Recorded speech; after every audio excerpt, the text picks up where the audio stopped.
So we'll do sleeper teams, and then we can kind of do disappointing teams after that. But let's start with sleeper teams. Zach, we'll let you start here. Zach, who are some teams in the Big Ten, or maybe one or two teams in the Big Ten that you picked lower in your Big Ten predictions that you think have the opportunity to be higher? You didn't pick them to be higher, but you yourself could be sleeping on too much. You asked me this pre-show, and I missed the part where you said teams that I picked to be lower. So I told you Washington, and I'm like, no, I picked Washington and USC to do really well this season. So forget that. I'm going to audible here. I will, because I picked, Max said Washington could be a sleeper. I agree, but I think they're going to do really well. Yeah. Not a sleeper for us because we picked them to do well in a lot. Yeah. So honestly, I don't have super high expectations for Minnesota, but PJ Fleck just wins. And I don't have Minnesota. I think I have them 7-5. I forget. I need to find you do. 7 and 5. 7-5. Yeah. 7-5. But I can see a world where they spring an upset or two with a young quarterback, and they end up 9-3, and maybe bordering on say they get a big upset win. They don't have a lot of opportunities for upset wins, but like their schedule's manageable enough where they could go anywhere from 8-4 to 10-2. So I think I'll go with Minnesota as one of my underrated teams. The other one, and someone, Philip poked it at me, but there is a world where Iowa is in playoff contention. Yeah, I mean, it's not just a world. They just have to be consistent. They have to be what they've been in years before. And if they're 10-2, they have a likely shot at it, Yeah. So, yeah, beat Indiana and beat 10-2, and, Iowa's going to be right there. But Steely Matt shared the stream. We appreciate you doing that. Steely Matt, they're on X. If anybody else is watching on X and you would like to repost the stream, we always appreciate if you would do that. Thank you, Steely Matt, for consistently doing that. All right, let's look at some teams here for me. So I have 3 teams that I feel like I was too low on that could possibly win 2, maybe 3 more games than I thought.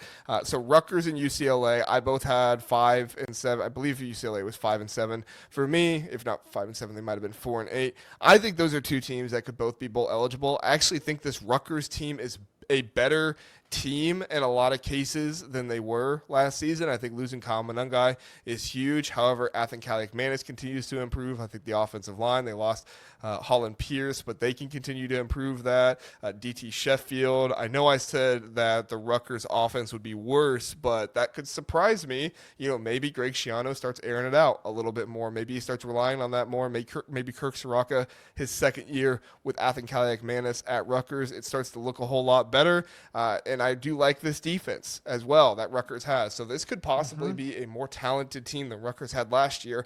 It's just the hard part with them is that schedule, So do they catch a team or two, get a win, get some wins over them, and do they finish the season 7-5 and win their bowl game this year and go 8-5?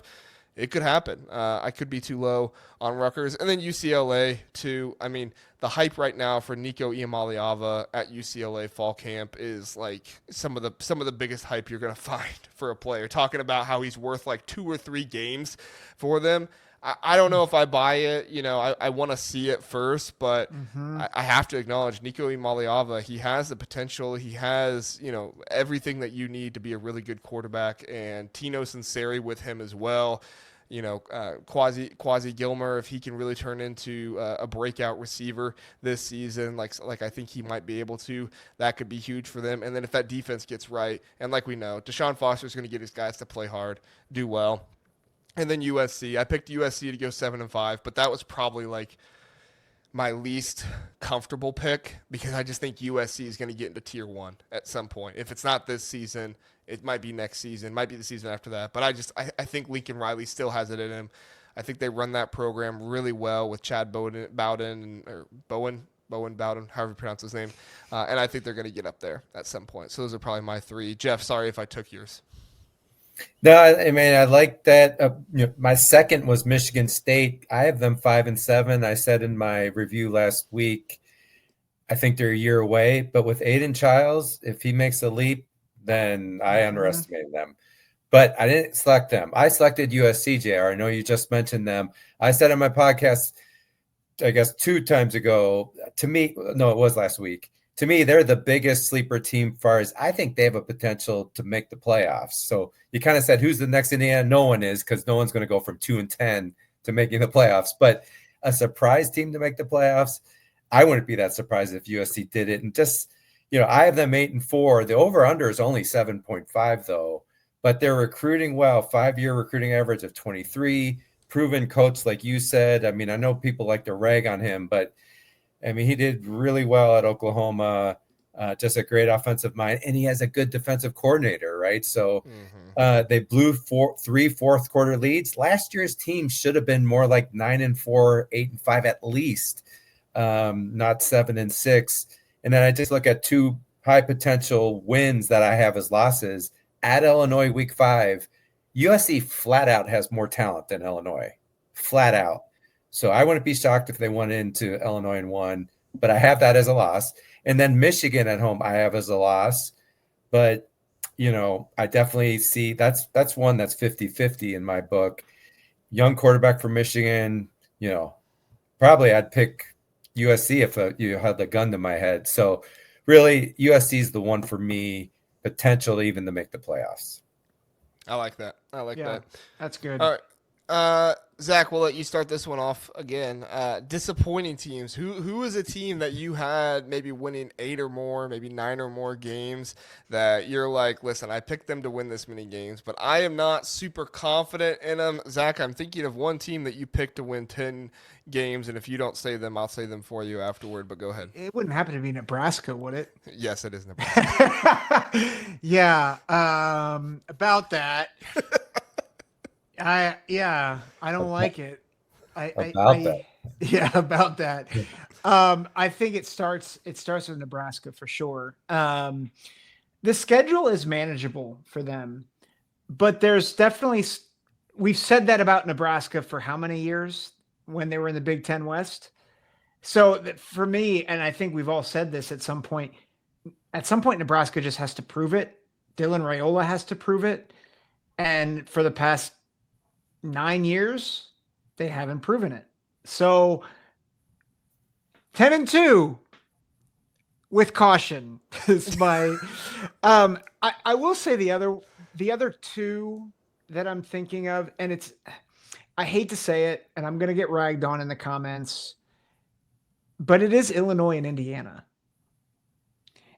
Illinois, I think, returns a lot of production. I think there's a lot of good momentum. Obviously, I really trust Brett Bielema. But, Jeff, you made a really good point just now about them playing USC. USC has more talent. Now, is it proven or developed? We don't know. But, that's the issue that I see with Illinois is you've got to play at Indiana. You've got to play USC at home. You've got to play Ohio State. You got to play at Washington. You got to play at Duke.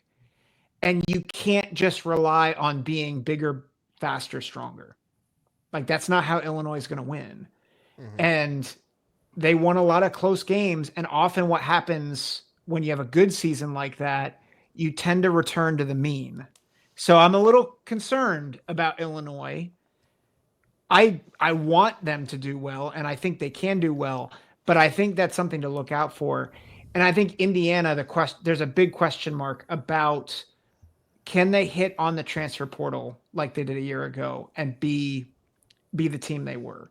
And again, they have a much tougher schedule this year. So I think Nebraska is certainly number 1, the team that is most likely going to disappoint me. But I would not be shocked if Illinois and Indiana are both disappointing as well. All right. Okay. Zach got away from Indiana, and now he's not nearly on their high horse as much as he was. That's not what happened.